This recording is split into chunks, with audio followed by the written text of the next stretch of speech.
Friends, welcome to our channel the learning ईफिल। आज हम आपके साथ डिस्कस करने वाले हैं 13 मई 2020 की मोस्ट इंपॉर्टेंट न्यूज़ को। पहले आपको बता दें हमारा सेशन कैसे रहेगा। सबसे पहले हम लोग डिफेंस एक्सरसाइजेज डिस्कस करेंगे, उसके बाद हम लोग कल की मोस्ट इंपॉर्टेंट MCQs का क्विक रिविजन करेंगे और उसके बाद हम लोग 13 मई 2020 की करंट अफेयर्स को डिस्कस करेंगे और सबसे लास्ट में फ्रेंड्स हम लोग एक इंटरनेशनल ऑर्गेनाइजेशन के फैक्ट्स को डिस्कस करते हैं। उसके बाद हम अपना सेशन एंड करेंगे। तो चलिए सबसे पहले आपको ये बता दें कि हमारे डिस्क्रिप्शन बॉक्स में हमारे टेलीग्राम चैनल का लिंक प्रोवाइडेड है, जहां से आप हमारे टेलीग्राम ग्रुप को ज्वाइन कर सकते हैं और डेली PDFs जो हैं उनको डाउनलोड कर सकते हैं। तो चलिए अपने सेशन को स्टार्ट करते हैं। सबसे पहले हम लोग डिस्कस करने वाले हैं डिफेंस एक्सरसाइजेस को। फ्रेंड्स, हम लोग आपके लिए ऑलरेडी 10 डिफेंस एक्सरसाइजेस ला चुके हैं पहले, और आज हम जो लाए हैं वो न्यू डिफेंस एक्सरसाइजेज हैं 10, और फिर हम इसको कल और रिवाइज करेंगे और परसों हम फिर नई एक्सरसाइजेस को डिस्कस करेंगे। तो चलिए डिस्कस करते हैं। शक्ति, वरुण और गरुण, ये जो एक्सरसाइजेज हैं ये इंडिया और फ्रांस के बीच में होती हैं। शक्ति भी इंडिया फ्रांस के बीच में होती है, वरुण भी इंडिया फ्रांस के बीच में होती है और गरुण भी इंडिया और फ्रांस के बीच में होती है। बात की जाए नसीम अल बहर और ईस्टर्न ब्रिज की, ये दोनों ही इंडिया और ओमान के बीच में होती है। बोल्ड कुरुक्षेत्र जो होती है वो इंडिया और सिंगापुर के बीच में होती है। अग्नि वॉरियर भी इंडिया और सिंगापुर के बीच में होती है। ई कुवरीन होती है इंडिया और मालदीव्स के बीच में। नोमैडिक एलिफेंट होती है इंडिया और मंगोलिया के बीच में। और मैत्री होती है इंडिया और थाईलैंड के बीच में। Who among the following is the person whose term has been extended as the president of International Hockey Federation (FIH)? International hockey federation के प्रेसिडेंट के रूप में नरेंद्र बत्रा को अपॉइंट किया गया था। अब इनका टर्म जो है वो 1 ईयर के लिए एक्सटेंड हो गया है फ्रेंड। और कब तक के लिए एक्सटेंड हो गया है? मई 2021 तक के लिए इनका टर्म एक्सटेंड हो गया। कब तक के लिए? मई 2021 तक के लिए इनके टर्म को एक्सटेंड कर दिया गया है। देखते हैं, और आंसर हमारा रहा नरेंद्र बत्रा। और दूसरे ऑप्शंस को देखते हैं। दिया मिर्ज़ा। फ्रेंड्स, मैं आपके लिए ऐसे ऑप्शन सेट करती हूँ जिससे आपके करंट अफेयर्स का डेली रिवीजन होता चले और आपको हमारे करंट अफेयर्स जो हैं वो हमारे सेशन में ही याद होते चले। बात की जाए दिया मिर्ज़ा की, तो इनको यूनाइटेड नेशन एनवायरनमेंट प्रोग्राम के गुडविल एम्बेसडर के रूप में एक्सटेंड किया गया है इनका टर्म। और कब तक एक्सटेंड कर दिया गया है? 2022 तक इनका टर्म एक्सटेंड कर दिया गया है। दीपा मलिक से रिलेटेड एक न्यूज़ हम आज पढ़ेंगे, लेकिन तब तक के लिए आपको एक चीज़ बता दें कि जो ये दीपा मलिक हैं ये पैरालंपिक कमेटी ऑफ इंडिया की प्रेसिडेंट हैं। कुमार संगकारा का भी टर्म फ्रेंड्स एक्सटेंड हुआ है। किस ऑर्गेनाइजेशन में इनका टर्म एक्सटेंड हुआ है? चलिए ये आपके लिए होमवर्क रखते हैं, या हम कल डिस्कस करेंगे कि कुमार संगकारा का जो ये टर्म एक्सटेंड हुआ है ये किस ऑर्गेनाइजेशन में इनका टर्म एक्सटेंड हुआ है। ये पहले नॉन ब्रिटिश प्रेसिडेंट बने हैं इस ऑर्गेनाइजेशन के। चलिए हम इस चीज़ को कल डिस्कस करते हैं। Harishankar Vasudev passed away recently. He was, Harishankar Vasudev का अभी निधन हो गया। और वे क्या थे? वे हिस्टोरियन थे फ्रेंड्स। वो क्या थे? वो एक हिस्टोरियन थे और उनका निधन हो गया ड्यू टू कोविड-19। एक्टर इरफान खान और ऋषि कपूर का रिसेंटली निधन हुआ। वे दोनों क्या हैं? वे दोनों बॉलीवुड एक्टर हैं। बात करें फुटबॉल और क्रिकेट की, तो एक हम लोगों ने पर्सनालिटी का नाम सुना था, चुन्नी गोस्वामी। ये जो हैं ये फुटबॉलर प्लस क्रिकेटर हैं फ्रेंड। इनका भी रिसेंटली निधन हो गया। Tribal cooperative marketing development federation of India TRIFED under the ministry of tribal affairs and art of living signed a MOU memorandum of understanding to collaborate in programs of each organization to promote tribal enterprises। Tribal enterprises के promotion के लिए ट्राइफेड ने और ministry यानी कि जो कि ministry of tribal affairs ने और आर्ट ऑफ लिविंग ने एक MOU साइन किया था। हमारी union minister of tribal affairs कौन है फ्रेंड? ये हम लोगों ने डिस्कस किया था। हमारी union minister of tribal affairs हैं अर्जुन मुंडा, और इनकी जो कॉन्स्टिट्यूएंसी बनती है वो बनती है खुंटिया झारखंड बनती है इनकी कॉन्स्टिट्यूएंसी। बात किया जाए मनसुख एल मंडाविया की, तो जो ये मनसुख एल मंडाविया हैं ये हमारे minister of state independent charge for steel हैं। ये minister of state independent charge for steel हैं। ये राज्यसभा MP हैं गुजरात से। मुख्तार अब्बास नकवी। मुख्तार अब्बास नकवी की अगर हम बात करें तो ये हमारे union minister of minority affairs हैं और ये हैं राज्यसभा MP फ्रॉम झारखंड। और बात की जाए धर्मेंद्र प्रधान की, तो धर्मेंद्र प्रधान है minister of petroleum and natural gas and minister of steel. और जो ये हैं ये क्या है, Rajya Sabha MP from Madhya Pradesh, Rajya Sabha MP from Madhya Pradesh. Defense research ultraviolet sanitizer has been developed to sanitize gadgets, paper, etc. by। एक डिफेंस रिसर्च अल्ट्रावायलेट सैनिटाइज़र है जिसको हम कहते हैं DRUVS। फ्रेंड्स इसका फुल फॉर्म याद रखिएगा, DRUVS का डिफेंस रिसर्च अल्ट्रावायलेट सैनिटाइज़र।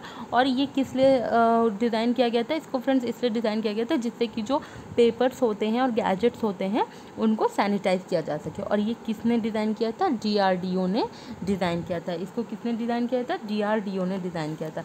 बात की जाए DRDO की तो इसका जो हेडक्वार्टर है वो है न्यू दिल्ली में। और यहाँ के जो हमारे चेयरमैन हैं वो हैं G सतीश रेड्डी। इसरो की बात की जाए, इंडियन स्पेस रिसर्च ऑर्गेनाइजेशन की, तो इसका हेडक्वार्टर बनता है बेंगलोर कर्नाटका में। और जो यहाँ के चेयरपर्सन हैं वो हैं के सिवान। नासा का जो हेडक्वार्टर है वो है वाशिंगटन DC में, USA में। और जैक्सा जापान की स्पेस एजेंसी का नाम है। आंसर बनता है DRDO friends. National Institute of Virology has developed the first indigenous human test kit named Covid कवच ELIS से। कोविड कवच ELIS से बनाया था किसने, नेशनल इंस्टीट्यूट ऑफ वायरोलॉजी ने। और किस लिए, एंटीबॉडी डिटेक्शन ऑफ कोविड-19 के एंटीबॉडी डिटेक्शन के लिए इसको बनाया गया था। NIV का जो हेडक्वार्टर है वो कहाँ लोकेटेड है, या NIV है वो कहाँ लोकेटेड है, वो लोकेटेड है फ्रेंड्स पुणे में लोकेटेड है। मुंबई की बात की जाए, मुंबई हमारा महाराष्ट्र में। और महाराष्ट्र की एक स्कीम थी जो है शिव भोजन नाम की एक स्कीम लॉन्च हुई थी महाराष्ट्र में। और महाराष्ट्र के CM का नाम है उद्धव ठाकरे। और जो यहाँ के गवर्नर हैं वो है भगत सिंह कोश्यारी। बेंगलुरु की बात की जाए तो बेंगलुरु की हमने एक न्यूज़ पढ़ी थी कि इन्होंने एक प्राणवायु प्रोग्राम रिसेंटली लॉन्च किया है। क्या नाम है उस प्रोग्राम का, प्राणवायु प्रोग्राम, जिससे कि लोग अपनी रेस्पिरेटरी हेल्थ का सेल्फ एग्जामिन कर पाएँ। और बेंगलुरु के जो अगर हम बात करें CM की तो वो हैं BS येदियुरप्पा। और यहाँ के गवर्नर हैं विजू भाई वाला। न्यू दिल्ली की बात की जाए फ्रेंड्स तो न्यू दिल्ली ने कोविड-19 के लिए ऑपरेशन शील्ड लॉन्च की थी, 5T प्रोग्राम लॉन्च किया था। और जो यहाँ के CM हैं वो हैं अरविंद केजरीवाल, ठीक है। और यहाँ के जो गवर्नर हैं, यहाँ के गवर्नर का नाम फ्रेंड्स आपके लिए होमवर्क है, आप बताइएगा, फिर कल हम इसको डिस्कस करेंगे। NanoSafe Solutions, the startup in which Indian IIT has developed and launched an antimicrobial and washable face mask N-Safe। एक फेस मास्क लॉन्च किया गया था N-Safe नाम का, किस IIT के साथ मिलके इसको लॉन्च किया गया था। ये जो फेस मास्क है ये फ्रेंड्स अप टू 50 लॉन्ड्रीज तक यूजेबल है, यानी कि ये वॉशेबल है और 50 लॉन्ड्रीज तक इसको यूज़ किया जा सकता है। और इस जिस IIT ने इसे लॉन्च किया था उसका नाम है IIT दिल्ली। क्या नाम है, IIT Delhi. What is the name of the mission launched by Government of India Defence and External Affairs Ministry collab to send medical aid to 5 island nations in the Indian Ocean? Indian Ocean में कि 5 island nations को medical aid भेजने के लिए government of India ने क्या किया था, एक मिशन को लॉन्च किया था। उस मिशन का नाम क्या है फ्रेंड्स, उस मिशन का नाम है मिशन सागर। क्या नाम है, मिशन सागर। और ये बहुत इंपॉर्टेंट होता है फ्रेंड्स हमारे लिए। Coal India has signed MOU with which of the following countries entity for coking coal mining. Coking coal mining के लिए कोल इंडिया ने किस एंटिटी के साथ, किस कंट्री की एंटिटीज़ के साथ MOU साइन किया था, तो वो कंट्री है फ्रेंड्स रशिया। क्या नाम है इसका, रशिया। चलिए बात देखते हैं अदर कंट्रीज़ को। बात करी जाए USA की तो USA का जो कैपिटल होती है वो होती है वाशिंगटन DC। और यहाँ के जो करेंसी होती है वो होती है डॉलर। बात की जाए जापान की तो जापान की कैपिटल होती है टोक्यो और यहाँ की करेंसी होती है येन। अगर हम बात करें मालदीव्स की तो मालदीव्स की कैपिटल होती है माले और यहाँ की करेंसी होती है फ्रेंड्स रुपया, मालदीवियन रुपया। चलिए अब हम डिस्कस करते हैं आज की मोस्ट इम्पॉर्टेंट करंट अफेयर्स को। Sania Mirza, an Indian professional tennis player, has become the first Indian to win Fed Cup Heart Award 2020 for Asia Oceanic Zone। Friends, Sania Mirza को रिसेंटली ये पहली इंडियन बनी है जिनको फेड कप हार्ट अवार्ड 2020 मिला है for Asia oceanic zone. Fed Cup friends होती है एक फेड कप आप कह सकते हैं कि ये विमेन टेनिस की एक कंपटीशन होती है, और अगर बात करें मेन टेनिस कंपटीशन की तो एक होता है डेविस कप। यानी कि टेनिस में 2 कप होते हैं, एक डेविस कप होता है और एक होता है फेड कप। जो डेविस कप होता है ये होता है मेंस के लिए, और जो फेड कप दिया जाता है ये दिया जाता है विमेंस के लिए। ऐसे ही टूर्नामेंट होते हैं फ्रेंड्स बैडमिंटन के। बात की जाए बैडमिंटन की तो बैडमिंटन में आता है एक थॉमस कप और एक आता है ऊबर कप। अगर बात की जाए थॉमस कप की तो ये क्या होता है, मेंस टूर्नामेंट होता है बैडमिंटन का। याद रखिएगा, बैडमिंटन का मेंस टूर्नामेंट होता है थॉमस कप। और बात की जाए ऊबर कप की तो ये बैडमिंटन का वुमेन्स टूर्नामेंट होता है। और टेनिस का मेन होता है डेविस, और टेनिस के वीमेन जो टूर्नामेंट होता है, कंपटीशन होता है, वो होता है Fed Cup. International Nurses day is observed on 12th of May. 12th of May को फ्रेंड्स कल हमने ये न्यूज़ शेयर डिस्कस करना हम भूल गए थे। 12th ऑफ मे को होता है international Nurses day. Florence Nightingale का नाम आपने सुना होगा। इनको हम फाउंडर ऑफ मॉडर्न नर्सिंग भी कहते हैं। इनका 200th बर्थडे था, बर्थ एनिवर्सरी थी 12th ऑफ मे को, और इसी दिन हम मनाते हैं International Nurses Day. WHO has declared 2020 as the International Year of Nurses and Midwife. WHO यानी कि वर्ल्ड हेल्थ ऑर्गेनाइजेशन ने 2020 को International Year of Nurses and Midwife declare किया है।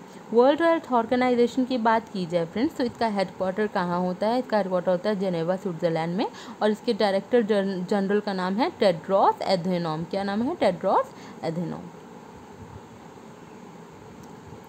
Para athlete shot putter Deepa Malik has announced retirement so that she can hold her responsibility as president of Paralympic Committee of India। Deepa Malik ने friends retirement ले लिया है, संन्यास ले लिया है।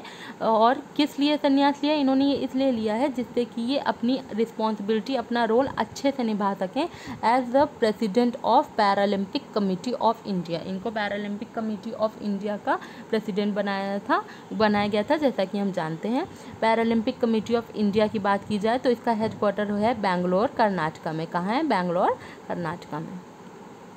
हम आपको एक बार फिर रिवाइज करवा दें कि बेंगलोर ने प्राणवायु नाम का एक प्रोग्राम लॉन्च किया था जिससे कि लोग अपनी रेस्पिरेटरी हेल्थ को सेल्फ एग्जामिन कर पाएँ। Ramesh Pokhriyal Nishank has launched a helpline भरोसा for counseling students of Central University of Odisha who are experiencing mental stress due to wake of coronavirus। कोविड-19 फिर जैसे कि इतना तेज़ी से स्प्रेड हो रहा है, इसके लिए हमारे HRD मिनिस्टर जिनका नाम है रमेश पोखरियाल निशंक, इन्होंने एक हेल्पलाइन लॉन्च की है जिसका नाम है भरोसा। इससे क्या होगा और किन के लिए लॉन्च किया है? For counselling students of central university of Orissa. ये चीज़ भी इंपॉर्टेंट बनती है कि इस हेल्पलाइन का नाम क्या है? इसका नाम है भरोसा। और किन के लॉन्च किया गया? यूनिवर्सिटी ऑफ उड़ीसा के स्टूडेंट्स की काउंसलिंग के लिए लॉन्च किया गया है कि अगर उनको कोई मेंटल स्ट्रेस हो due to the wake of कोविड-19 तो इसलिए उनके लिए ये हेल्पलाइन लॉन्च की गई है। Minister of human resource development हमारे HRD मिनिस्टर हैं रमेश पोखरियाल निशंक, और जो इनकी कॉन्स्टिट्यूएंसी है फ्रेंड्स, इनकी कॉन्स्टिट्यूएंसी है हरिद्वार उत्तराखंड। इनकी क्या कॉन्स्टिट्यूएंसी क्या है? हरिद्वार उत्तराखंड। चलिए आगे बढ़ते हैं। SBI general insurance has launched Arogya Sanjeevani health insurance policy. SBI general insurance ने क्या लॉन्च किया है? आरोग्य संजीवनी हेल्थ इंश्योरेंस पॉलिसी। बात की जाए SBI जनरल इंश्योरेंस की तो इसका हेडक्वार्टर कहाँ होता है? इसका हेडक्वार्टर है मुंबई महाराष्ट्र में। कहाँ है? मुंबई महाराष्ट्र में इसका हेडक्वार्टर है। Indian journalist Siddharth Varadarajan has been honored with the Freedom of Speech Award by German public news outlet Deutsche Welle। ड्यूस्चे वेले ने क्या किया है, ये एक जर्मन पब्लिक न्यूज़ आउटलेट है, इन्होंने एक हमारे इंडियन जर्नलिस्ट हैं उनको अवार्ड किया है, उनको ऑनर किया। उन इंडियन जर्नलिस्ट का नाम क्या है फ्रेंड्स, ये न्यूज़ इंपॉर्टेंट हो जाती है। एक इंडियन जर्नलिस्ट को मिली है, इनका नाम है Siddharth Varadarajan, Siddharth Varadarajan. This year, Skytrax Award for Best Regional Airport in India and Central Asia has been won by Kempegowda International Airport, Bengaluru। Friends, यहाँ से आपका एक स्टैटिक क्वेश्चन भी निकल आता है। आजकल जैसे आप खासकर बैंकिंग एग्जाम्स में देख रहे होंगे कि जो स्टैटिक जीके आ रही है एग्जाम्स में, वो यहीं से जो हमारी करंट न्यूज़ है इसी से निकल के आ रही है। तो जैसे कि वो आपसे ये भी पूछ सकते हैं कि केम्पेगौड़ा इंटरनेशनल एयरपोर्ट को recently Skytrax award for best regional airport in India and Central Asia मिला था, और ये एक एयरपोर्ट कहाँ पे लोकेटेड है, याद रखिए ये एयरपोर्ट लोकेटेड है बेंगलुरु में। बेंगलुरु में ये एयरपोर्ट लोकेटेड है। बात की जाए कर्नाटका की, तो यहाँ के सीएम हैं BS येदियुरप्पा और यहाँ की गवर्नर हैं बिजूभाई वाला। On the 40th anniversary of eradication of smallpox, WHO and UN Postal Agency have released a commemorative postal stamp. 40th anniversary of eradication of smallpox. Smallpox eradication यानी कि जो smallpox ख़त्म हुए हमारे कितने साल हो गए हैं, 40 साल हो गए हैं। इस चीज़ पे WHO यानी कि वर्ल्ड हेल्थ ऑर्गेनाइजेशन और यूनाइटेड नेशन ने क्या किया, एक पोस्टल एजेंसी कॉमोमरेटिव इस एजेंसी ने कॉमोमरेटिव पोस्टल स्टैम्प लॉन्च की है। बात की जाए वर्ल्ड हेल्थ ऑर्गेनाइजेशन की, तो इसका हेडक्वार्टर होता है जेनेवा में और इसके जो डायरेक्टर जनरल हैं वो हैं टेड्रोस एधनोम। अगर हम बात करें यूनाइटेड नेशन की, तो इसका हेडक्वार्टर है न्यूयॉर्क USA में और इसके सेक्रेटरी जनरल हैं Antonio Guterres. The Union Minister of Science and Technology, Earth Sciences and Health and Family Welfare, Harshvardhan, addressed a digital conference, Reboot the Economy Through Science, Technology and Research Translations, to celebrate the National Technology Day. National Technology Day celebrate करने के लिए हमारे science and technology minister, earth sciences and health and family welfare minister जिनका नाम है हर्षवर्धन, इन्होंने एक digital conference को एड्रेस किया था और उस कॉन्फ्रेंस का नाम था रीस्टार्ट। फुल फॉर्म बनता है reboot the economy through science, technology and research translation. और ये कब किया था इन्होंने, क्यों किया था, to celebrate National Technology Day, National Technology Day को सेलिब्रेट करने के लिए। बात की जाए हर्षवर्धन की, तो इनका जो कॉन्स्टिट्यूएंसी बनती है, इनकी कॉन्स्टिट्यूएंसी है हर्षवर्धन की Chandni Chowk, New Delhi. The conference was organised by Department of Science and Technology. ये कॉन्फ्रेंस ऑर्गेनाइज किस डिपार्टमेंट ने की थी, Department of Science and Technology ने, and Confederation of Indian Industry CII ने और Department of Science and Technology ने मिलकर इस कॉन्फ्रेंस को ऑर्गेनाइज किया था। Madhya Pradesh has become the first state to launch FIR आपके द्वार योजना इन भोपाल। मध्य प्रदेश हमारा पहला ऐसा स्टेट बन गया है जिसने लॉन्च किया है FIR आपके द्वार योजना। कहाँ पे लॉन्च किया है इसको, भोपाल में। इसका मतलब ये है कि अगर किसी भी इंसान को FIR लॉन्च करनी है तो उन्हें पुलिस स्टेशन जाने की कोई ज़रूरत नहीं है। जैसे कि आप नाम से समझ रहे हैं, FIR आपके द्वार, इसको इंग्लिश में कहते हैं FIR at your door steps. Madhya Pradesh की बात की जाए तो यहाँ के कैपिटल है भोपाल और यहाँ के जो चीफ मिनिस्टर है वो है शिवराज सिंह चौहान और गवर्नर हैं यहाँ के गवर्नर फ्रेंड्स हैं लालजी टंडन। मुझसे गलती हो गई, मैंने यहाँ गलती से गुजरात के गवर्नर का नाम लिख दिया है। यहाँ के जो गवर्नर हैं उनका नाम है लालजी टंडन उनका नाम। Jharkhand has banned 11 brands of paan masala for a period of 1 year. Jharkhand government ने क्या किया है फ्रेंड्स, 11 ब्रांड्स ऑफ पान मसाला को बैन किया है for a period of 1 year. 1 साल के टर्म के लिए इन्होंने 11 ब्रांड्स को बैन कर दिया है। बात की जाए झारखंड के कैपिटल की, तो झारखंड का कैपिटल होता है रांची। यहाँ के CM हैं हेमंत सोरेन और यहाँ की जो गवर्नर हैं वो हैं द्रौपदी मुर्मू। चलिए, अब हमारे करंट अफेयर्स कंप्लीट हो गए हैं। हम लोग जल्दी से अपने इंटरनेशनल ऑर्गेनाइजेशन को फैक्ट्स को डिस्कस करके सेशन को एंड करते हैं। हमारी जो आज की ऑर्गेनाइजेशन है वो हमने वही कल वाली रखी है। अब हम कल एक नई इंटरनेशनल ऑर्गेनाइजेशन लाएंगे। आज की इंटरनेशनल ऑर्गेनाइजेशन है एशियन डेवलपमेंट बैंक, ADB। ये कब इट वॉज फाउंडेड इन 19 दिसंबर 1966। ये फाउंड हुई थी 19 दिसंबर 1966 को। इसका हेडक्वार्टर होता है मनीला, फिलीपींस में। इसके प्रेसिडेंट इम्पॉर्टेंट हो जाते हैं क्योंकि इनका अपॉइंटमेंट अभी जनवरी में ही हुआ था। ये हैं मसत्सुगु असाकावा। और यहाँ मेंबर कंट्रीज़ कितनी है? यहाँ की मेंबर कंट्री है 68। That's all for today friends. Hope करते हैं कि आपको हमारा सेशन पसंद आया होगा। Kindly like, share and subscribe. Thank you and have a nice day.